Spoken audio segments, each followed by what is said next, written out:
So I was thinking about it, and I kind of think that the term black fatigue is kind of just as divisive and kind of shitty as like Black Lives Matter, right? Because there's obviously the intention there of the point you're trying to get across and what you're trying to bring light to, whatever subject it is that you're trying to bring light to. But when you say things like really general subjects like white privilege, right?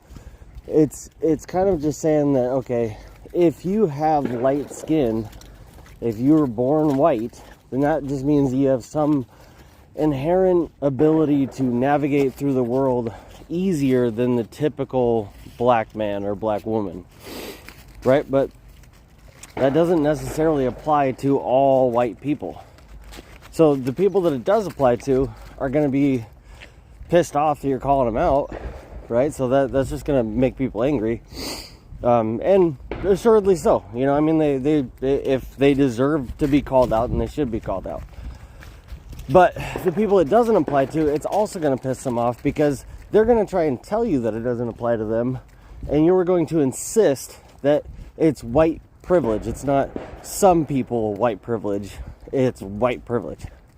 So it's kind of the same thing with black fatigue, right? Is that the black people out there that, you know, pay taxes and work jobs and live normal lives and don't steal and don't break shit and don't whatever, you know, just regular law-abiding, tax-paying citizens, they don't fit that bill. They're not ghetto or ratchet or whatever kind of word you want to describe them as.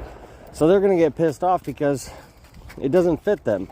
And you're putting them in this box. And then they're going to try to tell you, hey, I don't represent that crowd. And you're going to go, hey, it's black fatigue, not sometimes black fatigue.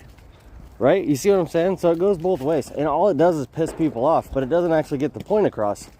Because the point with white privilege was just to point out that it's hard for black people in America to get by. Well, I would argue that it's just as easy for a white man to get by as it is for a black man to get by. I think it also depends on where you live.